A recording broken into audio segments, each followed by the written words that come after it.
wabarakatuh. Perkenalkan, nama saya Ani Susanti. Saya adalah mahasiswa PPG dalam jabatan 3 Rombel 2 jurusan IPS LPTK Universitas Negeri Padang. Pada kesempatan kali ini, Senin, tanggal 4 Maret tahun 2024, saya akan mengambil video uji kinerja atau UKIN materi tentang pasar dengan memakai model pembelajaran PBL atau Problem Based Learning. Terima kasih. Wassalamualaikum warahmatullahi wabarakatuh.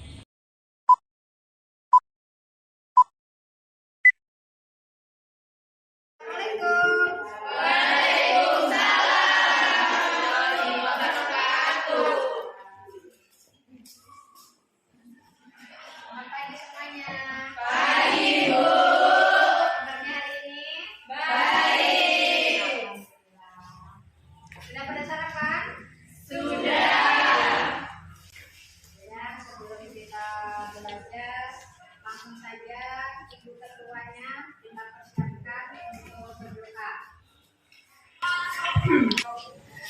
Siap gerak. Sebelum belajar, marilah kita berdoa menurut agama dan kepercayaan masing-masing. Berdoa dimulai.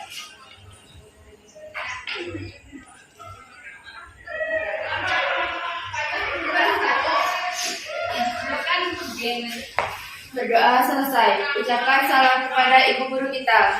Assalamualaikum warahmatullahi wabarakatuh. Waalaikumsalam warahmatullahi wabarakatuh. Baiklah, untuk anak-anak ibu semuanya, alhamdulillah, puji syukur kehadiran Allah Subhanahu wa Ta'ala, karena kita semua masih dalam keadaan sehat walafiat, tak kurang dari suatu apapun, sehingga anak-anak ibu semuanya dalam keadaan sehat, sehingga bisa belajar untuk menuntut ilmu pada hari ini. Mudah-mudahan apa yang kita dapat hari ini bisa menjadikan wawasan yang lebih untuk kita secara pribadi dan berguna untuk kita nantinya. Amin. Untuk anak-anak ibu semuanya, untuk belajar kita pada hari ini yaitu tentang pasar, yaitu kita masuk kepada bab ke-10. Sebelum kita melanjutkan ke selanjutnya, Ibu cek dulu untuk kehadiran semuanya. Jessica Pratiwi, Salsa Aulia Sari, Aprina Tri Aulia Dewi, Fitri Andani Kusuma, Ananda Nabila, Esa Mai Sila Putri, Mira Yogi Saputri, Rizka Maharani, Yesi Aprilia, Jubaida.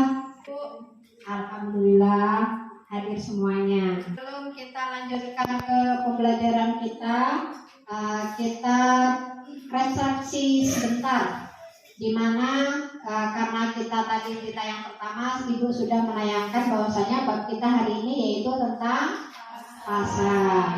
Oleh karena itu, persepsi kita juga tentang pasar. Jadi kita dengarkan bersama-sama lagu yang berjudul Pasar Angso Duo Jambi.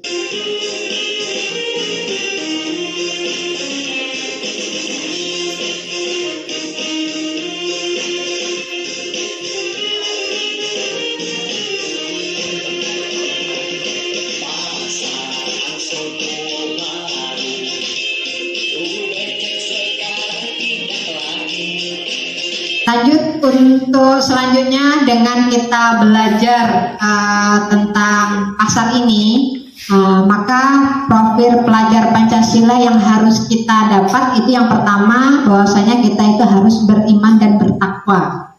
Yang selanjutnya kita juga dituntut sebagai siswa itu untuk mandiri dan kreatif. Selanjutnya kita bergotong royong. Namanya bergotong royong itu kita juga harus saling kerjasama di antara kita, baik siswa dengan siswa maupun siswa dengan guru. guru juga dengan siswa. Selanjutnya untuk pertemuan minggu lalu kita sudah mempelajari tentang pelaku ekonomi. So pastinya sebelum kita masuk ke pembelajaran pada hari ini, so pastinya Ibu mau bertanya dulu, masih ingat nggak dengan pembelajaran pada minggu yang lalu, yaitu tentang pelaku ekonomi. Tentang perekonomian, sebuah sistem kompleks yang melibatkan berbagai pelaku yang berinteraksi satu sama lain dalam kegiatan produksi. Nah, itu dia. Ada yang menambahkan, yang masih ingat dengan tentang pembelajaran yang kemarin? Selain dari Mira, siapa? Mengenai konsumen, produsen, dan distribusi. Alhamdulillah, berarti sudah memahaminya ya. Berarti kurang lebihnya seperti itu. Kalau nanti ada yang lupa, dibaca kembali ya. Karena pembelajaran pelaku ekonomi ini secara nggak langsung itu sudah kita nikmati sehari-hari. Bahkan di kehidupan kita di setiap harinya itu kita mengalaminya. Oke ya, berarti Ibu anggap pembelajaran minggu kemarin sudah paham semuanya. Jadi kita lanjut ke selanjutnya, yaitu tentang pertanyaan pemantik tentang materi kita tentang pasar. Di mana yang pertama, bagaimana Anda mendefinisikan konsep pasar? Itu nanti yang akan kita bahas. Yang kedua, apa yang Anda ketahui tentang jenis-jenis pasar yang ada? Lanjut yang ketiga, mengapa pasar dianggap sebagai institusi ekonomi yang sangat penting? Lanjut yang keempat, apa yang membedakan pasar tradisional dengan pasar modern? Ini adalah pertanyaan pemantik kita hari ini yang kita semua harus tahu dari awal sampai akhir nanti. Selanjutnya, untuk tujuan pembelajaran kita tentang pasar, yaitu yang pertama, siswa dapat menjelaskan pengertian pasar dan unsur-unsur yang ada di dalamnya. Yang kedua, siswa dapat membedakan jenis-jenis pasar berdasarkan tempat penjualan dan barang yang diperdagangkan itu apa saja. Yang ketiga, siswa dapat memahami arti tanggung jawab sebagai konsumen yang cerdas dan kritis dalam memilih barang dan jasa. Yang keempat, siswa dapat mengidentifikasi peluang usaha di pasar dan mengembangkan ide-ide inovatif untuk memenuhi kebutuhan pasar yang ada. Ini adalah tujuan pembelajaran kita pada hari ini. Oke, sebelum kita lanjut ke materi, ada baiknya kita melakukan pretest dulu sampai di mana pemahaman kita tentang pasar.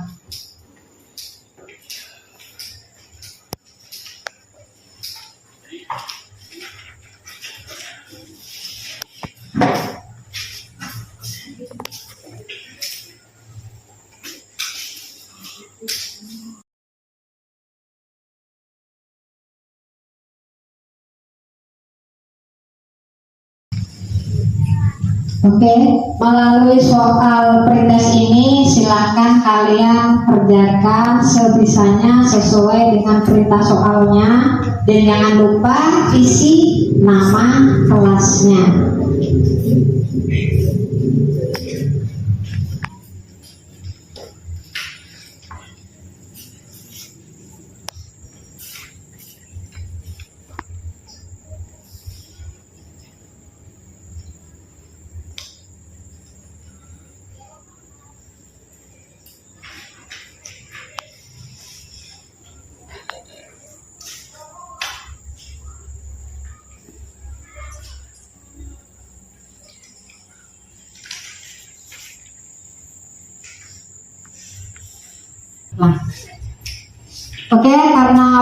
sudah habis, jadi silahkan dikumpulkan kembali. Yang di belakang arahin ke depan, oper ke depan.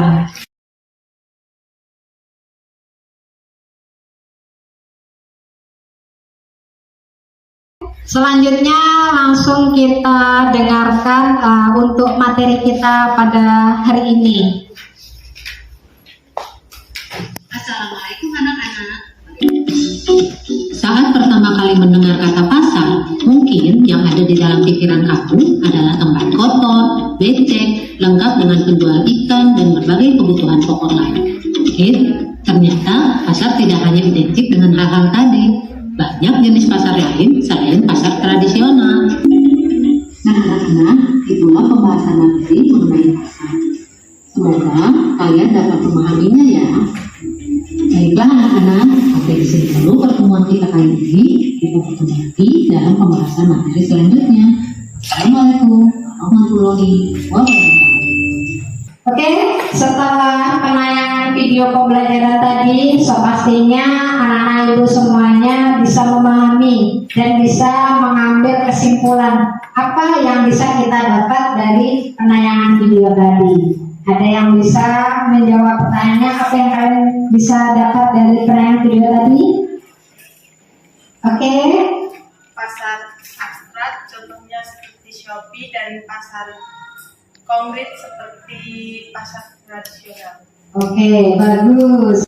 Alhamdulillah, berarti semuanya bisa memahami ya dari kesimpulan pembelajaran video pada hari ini. Oke, kalau paham semuanya kita lanjutkan ke mekanisme pembelajaran kita. Di sini Ibu bagi menjadi 5, di mana yang pertama nanti mengorientasi siswa pada masalah. Yang kedua, mengorganisasi siswa untuk meneliti. Yang ketiga, mengorganisasikan siswa ke dalam kelompok-kelompok belajar. Yang keempat, mengembangkan dan menyajikan hasil karya. Yang kelima, nanti kita ada mengevaluasi dan mempresentasikan kerja kelompok secara bergantian. Itu untuk mekanisme pembelajaran pada hari ini. Nampak yang pertama ada yang tahu itu gambar apa? Pasar. Pasar apa? Oke, itu adalah pasar tradisional. Yang selanjutnya yang sebelah kanan apa itu? Itu adalah aplikasi Shopee. Ada yang kenal? Ada. Nah, kenal semuanya kayaknya. Ada yang sudah berpengalaman? Sudah. Ada yang sudah, ada yang belum. Kalau yang punya HP biasanya rata-rata sudah semuanya. Ada yang pernah COD? Nah, ada yang sudah, ada yang belum. Oke, selanjutnya yang ketiga itu gambar apa?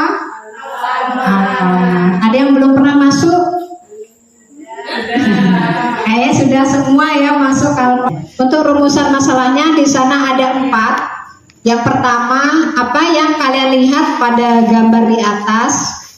Setelah itu yang kedua, apa kelebihan dan kekurangan pada gambar tersebut? Yang ketiga, sebutkan dampak yang terjadi pada gambar tersebut. Yang terakhir, bagaimana upaya masyarakat dalam mengatasi semakin majunya teknologi yang berkembang di masyarakat.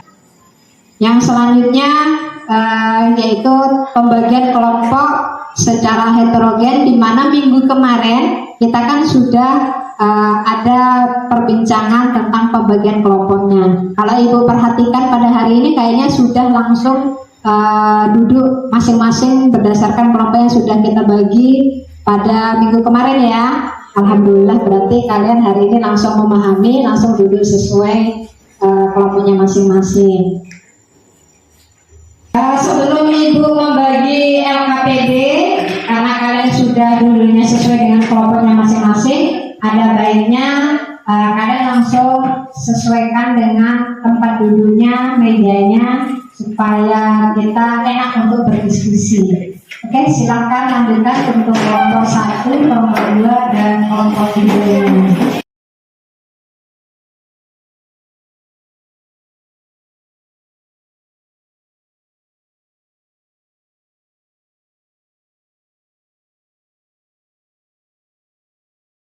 Sudah kalian buka LKPD-nya?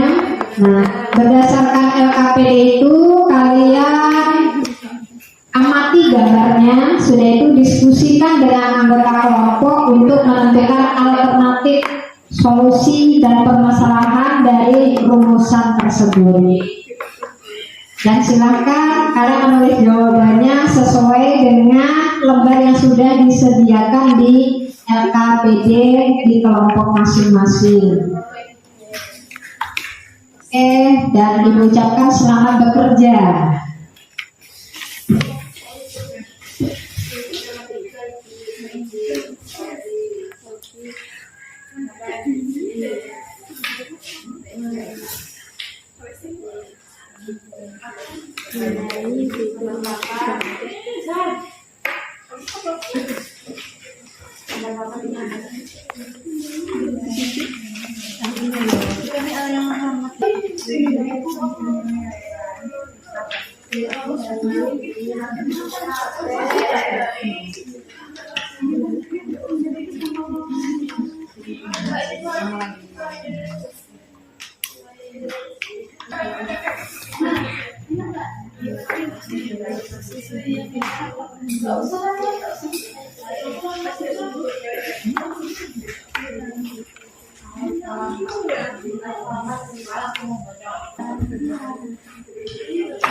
Ada yang kurang paham dengan Bapak?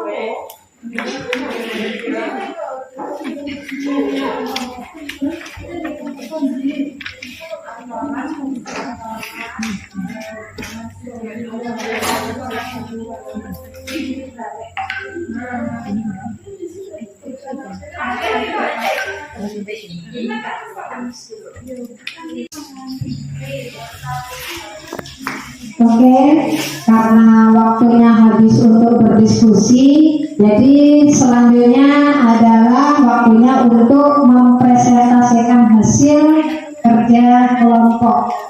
Nah, nanti setiap kelompok silakan siapa yang ditunjuk dari kelompoknya untuk mempresentasikan hasilnya. Kita mulai dari kelompok yang pertama, silakan tentang pasar tradisional ya. Siapa? Oke, silakan. Assalamualaikum warahmatullahi wabarakatuh. Waalaikumsalam warahmatullahi wabarakatuh. Kami dari kelompok 1 ingin mempresentasikan hasil diskusi kami tentang pasar tradisional. Saya Rizka selaku moderator. Baiklah, langsung saja hasil diskusi kami akan dibacakan oleh Dwi Eva. Pasar tradisional. Rumus masalah. 1. Apa yang kalian lihat pada gambar di atas? 2. Kelebihan dan kekurangan pada gambar tersebut. 3. Sebutkan dampak yang terjadi pada gambar tersebut. 4. Bagaimana upaya masyarakat dalam mengatasi semakin majunya teknologi yang berkembang di masyarakat. Penyelesaian masalah. Gambar suasana di dalam pasar tradisional di gambar tersebut dapat diilustrasikan adanya pertemuan antara pedagang pembeli, terjadinya interaksi tawar-menawar, terjadinya transaksi jual beli. Kekurangan pasar tradisional. A. Keterbatasan pilihan. Pasar tradisional mungkin memiliki pilihan barang yang lebih terbatas dibandingkan dengan pasar modern, terutama dalam hal produk-produk yang tidak diproduksi secara lokal atau yang berkaitan dengan teknologi tinggi. B. Kualitas dan kebersihan. Beberapa pasar tradisional mungkin kurang memperhatikan standar kebersihan dan kualitas produk, sehingga pembeli perlu lebih berhati-hati dalam memilih barang yang akan dibeli. Baiklah, itu tadi hasil diskusi kami. Apakah ada yang bertanya? Ada.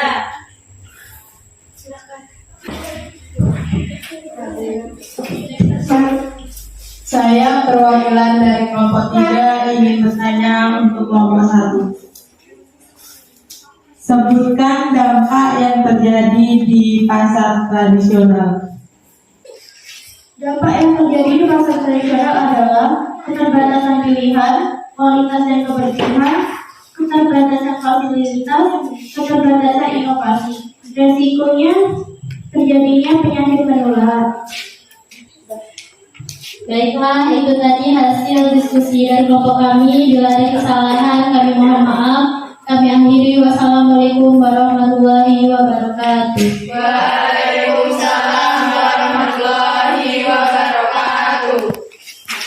Kita lanjut untuk kelompok yang kedua, yaitu tentang aplikasi Shopee. Oke, silakan siapa yang menjadi jubirnya untuk. Assalamualaikum warahmatullahi wabarakatuh. Waalaikumsalam warahmatullahi wabarakatuh. Kami dari kelompok 2 yang membacakan hasil diskusi tentang gambar aplikasi Shopee.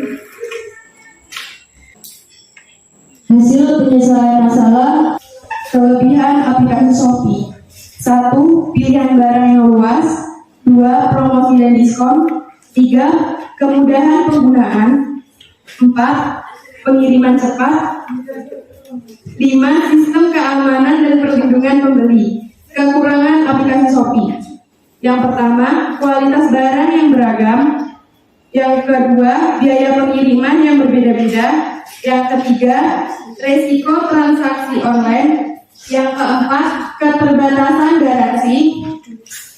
Dan yang terakhir yaitu ketergantungan pada teknologi. Oke, demikian tadi hasil diskusi kelompok 2 tentang Shopee.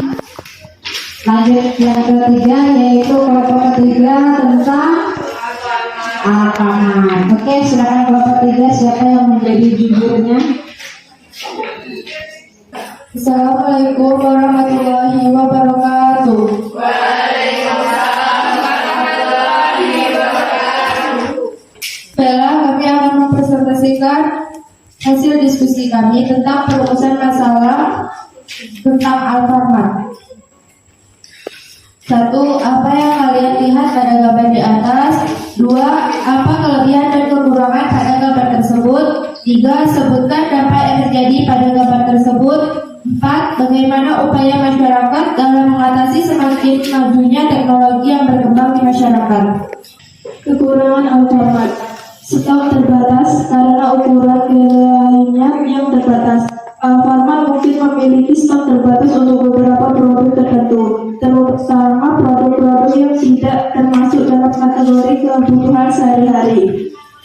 Harga tidak selalu terendah, meskipun sering menawarkan harga yang bersaing. Ada beberapa produk yang mungkin memiliki harga lebih tinggi di Alfamart dibandingkan dengan toko lainnya, terutama jika ditempatkan di lokasi yang strategis. Keterbatasan ruang, karena ukuran generasi yang terbatas, ruang parkir di Alfamart juga terbatas, terutama di gerai yang terletak di perkotaan atau area yang padat penduduk.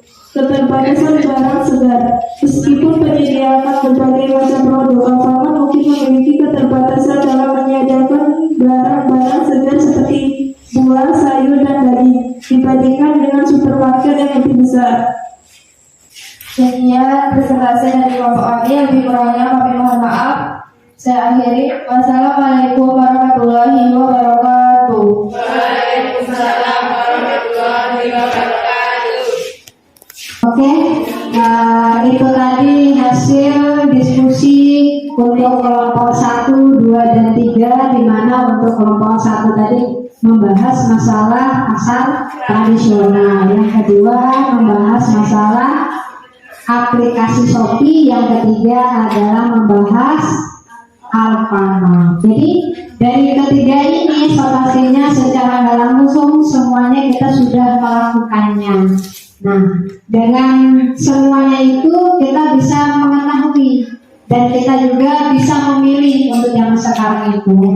Dan sekarang tidak terlalu ribet, jualan sayur aja yang biasanya kita beli di pasar itu istilahnya nggak mesti harus kita ke pasar, karena zaman sekarang itu sudah ada banyak fasilitas bagi mereka para pedagang untuk mengembangkan dan untuk menyamakan supaya mereka juga tidak ketinggalan dengan zaman-zaman sekarang ini. Salah satunya Mungkin kalau untuk pedagang sayur itu tidak hanya menunggu di pasar, menunggu perdagangan mereka laku, menunggu para pembeli untuk membeli, tetapi mereka juga ada yang memesan sistem COD atau barang diantar, baru setelah barang diterima baru uang diterima juga. Itu sistemnya sekarang. Bahkan ada juga yang bagi mereka itu sengaja untuk membeli mobil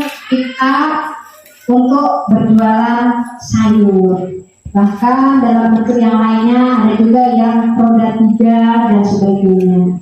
Terus untuk Shopee itu juga sama, kita juga bisa menikmatinya kalau bagi mereka atau bagi kita yang males pergi ke mall, tapi mungkin dengan adanya cuaca yang panas segala macamnya, sehingga kita enggan untuk keluar, sehingga untuk lebih memudahkannya kita membuka aplikasi Shopee, kita tinggal memilih. Karena di sana juga ada bahan kebutuhan pokok juga ada, bahkan minyak sayur juga ada. Karena diskusi kelompok 1, kelompok 2, kelompok 3 sangat bagus sekali, mari kita sama-sama berikan aplaus untuk semuanya. Dan terima kasih untuk anak-anak ibu semuanya. Apa yang sudah kalian presentasikan tadi sangat luar biasa sekali. Oke, lanjut yang selanjutnya, yaitu kita menyimpulkan kesimpulan pada materi pada hari ini. Oke, silakan, mungkin ada anak-anak ibu yang mau menyimpulkan tentang materi hari ini, silakan. Kesimpulan yang saya dapat yaitu penawaran adalah jumlah barang atau jasa yang diinginkan di pasar oleh produsen. Permintaan adalah jumlah barang atau jasa yang diinginkan oleh konsumen di pasar. Harga ditentukan oleh interaksi antara penawaran dan permintaan. Pasar adalah tempat bertemunya penjual dan pembeli untuk melakukan pertukaran barang dan jasa. Oke, bagus sekali, dan aplaus juga sekali lagi untuk kita semua. Oke, jadi itu tadi kesimpulan pada hari ini. Untuk kelompok 1 dan kelompok 2 ditambah kelompok 3 tadi kita simpulkan bahwasanya dengan adanya kegiatan di pasar sehingga akan mengakibatkan sistem penawaran dan juga permintaan juga. Bahkan di sana juga ada yang namanya titik DEP atau titik keseimbangan, di mana permintaan setiap pasar itu berbeda-beda, sehingga para penjual di pasar juga itu mereka sudah tahu mereka mau jual apa. Misalnya kebiasaan kita menjualnya sayur apa yang biasa laku, itulah sayur yang sering mereka jual. Oke, ada yang bisa menambahkan lagi? Kalau nggak ada, berarti Ibu anggap untuk materi hari ini berarti sudah memahami semuanya ya. Oke, karena di awal tadi kita sudah mengadakan pretest, berarti untuk selanjutnya kita mengadakan post test. Diharapkan post test ini nilainya harus lebih baik dari yang pertama. Kalau yang pertama tadi kita hanya sekilas lalu, sudah itu dengan kita melalui semuanya, bahkan kita sampai melihat video pembelajaran tadi, ditambah lagi kita sudah berdiskusi, sehingga kita lebih memahami lebih banyak apa yang kita tidak tahu menjadi lebih tahu.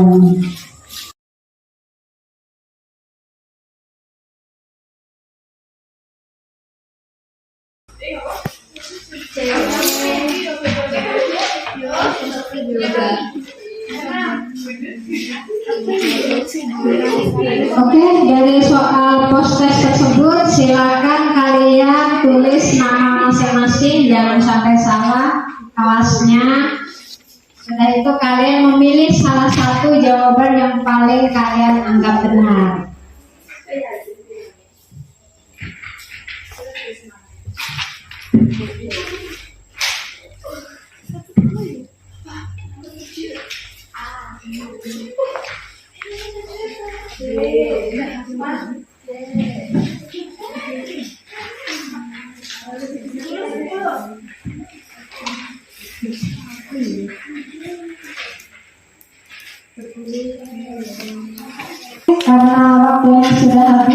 Jadi silakan dikumpulkan kembali dan jangan lupa identitas pribadinya supaya tidak tertukar. Takutnya nanti ada nggak ada nama, nah rugi nanti yang dapat nilai bagus.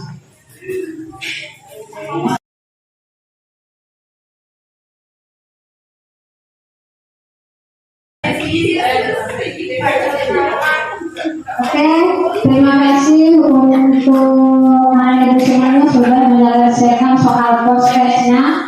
Selanjutnya yaitu asesmen diagnostiknya.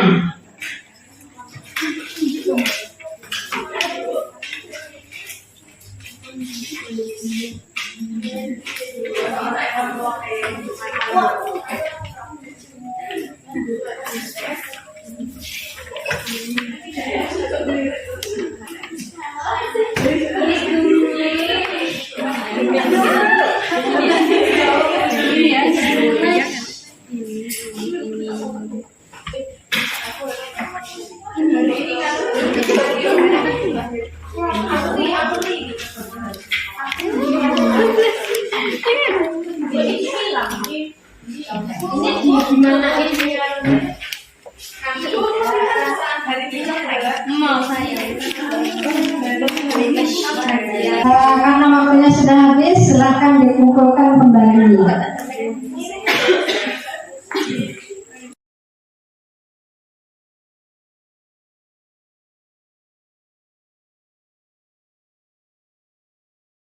Karena diskusi kita sudah selesai dan podcast juga sudah kita laksanakan, jadi untuk minggu depan kita akan membahas materi baru yaitu tentang perekonomian Indonesia. Jadi nanti di rumah sambil membaca-baca secara selalu, entah itu lewat artikel-artikel yang kalian tahu, itu nanti boleh ditanyakan di pertemuan berikutnya.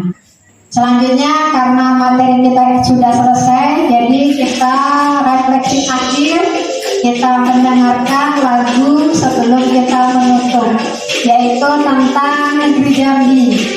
Kalau ada yang hafal silakan boleh bernyanyi bersama. Ayo kawan semua, jago negeri yang makmur ini. Dengan segala upaya kita agar negeri bicara lestari. Dengan segala upaya kita agar negeri bicara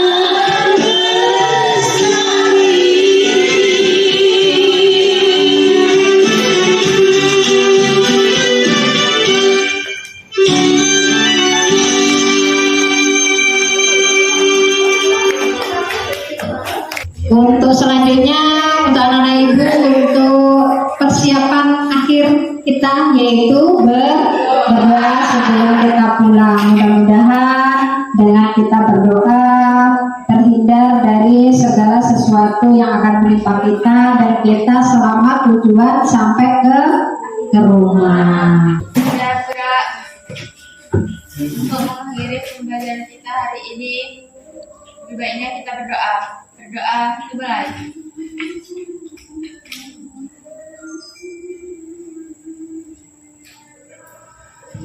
Berdoa selesai. Ucapkan salam kepada ibu guru kita. Salam.